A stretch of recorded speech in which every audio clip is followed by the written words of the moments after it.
দীর্ঘ ৫ বছর ধরে ক্যান্সারের সঙ্গে লড়ছেন উপস্থাপক ও অভিনেত্রী সামিয়া আফরিন। প্রথমবার জয়ী হলেও ৩ মাস আগে শরীরে ধরা পড়ে দ্বিতীয় ম্যালিগন্যান্সি, ওভারিয়ান ক্যান্সার। দ্রুত অস্ত্রোপচারের পর এবার চলছে কেমোথেরাপি। কেমোর পার্শ্ব প্রতিক্রিয়ায় চুল পড়ে যাওয়ার আশঙ্কা থাকলেও ভেঙে পড়েননি তিনি। চুল ঝরে যাওয়ার আগেই নতুন হেয়ার কাট করে উদযাপন করছেন নিজের নতুন রূপকে। কঠিন এই সময়ে তার লড়াইয়ের গল্প হয়ে উঠেছে সাহস আর আত্মবিশ্বাসের বার্তা। সামিয়ার প্রথমবারের চিকিৎসার অভিজ্ঞতা ছিল কিছুটা ভিন্ন। কেমোথেরাপির বদলে ইমিউনোথেরাপির মাধ্যমে চলেছে চিকিৎসা, কিন্তু এবার সামনে নতুন বাস্তবতা। কেমোর পার্শ্ব প্রতিক্রিয়া, দুর্বলতা আর চুল হারানোর আশঙ্কা।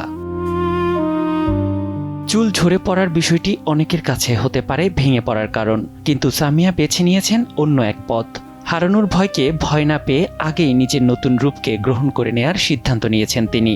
কেমোতে চুল পড়ে যাওয়ার আগেই নিজেই কেটে ফেলেছেন, মন খারাপ করে নয়, বরং নিজের নতুন লুককে উদযাপন করেই শুরু করেছেন লড়াইয়ের আরেকটি অধ্যায়।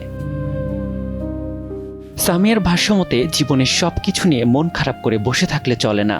সময়ের সঙ্গে নিজেকে মানিয়ে নেয়া, কঠিন বাস্তবতাকে গ্রহণ করে সামনে এগিয়ে যাওয়াটাই আসল। যারা ক্যান্সারের পথ পাড়ি দিয়েছেন তারাই জানেন লড়াইটা কতটা কঠিন। শরীরের পাশাপাশি প্রতিদিন যুদ্ধ করতে হয় মনকেও। তাই নিজের জন্য নয়, প্রিয় মানুষগুলোর জন্যও তার একটাই প্রার্থনা, কাছের কাউকে যেন কখনো এমন কঠিন যাত্রার মধ্য দিয়ে যেতে না হয়। সামিয়ার এই ছোট্ট হেয়ার কাট যেন শুধু একটি নতুন লুক নয়, এ যেন ভয়কে জয় করার প্রতীক। ক্যান্সারের কাছে হার না মেনে প্রতিটি কঠিন মুহূর্তকে শক্তিতে পরিণত করার গল্প।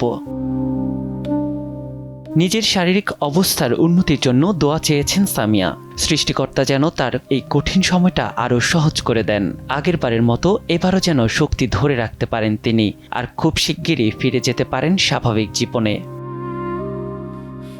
নিয়াত শুভ, সময় সংবাদ, ঢাকা।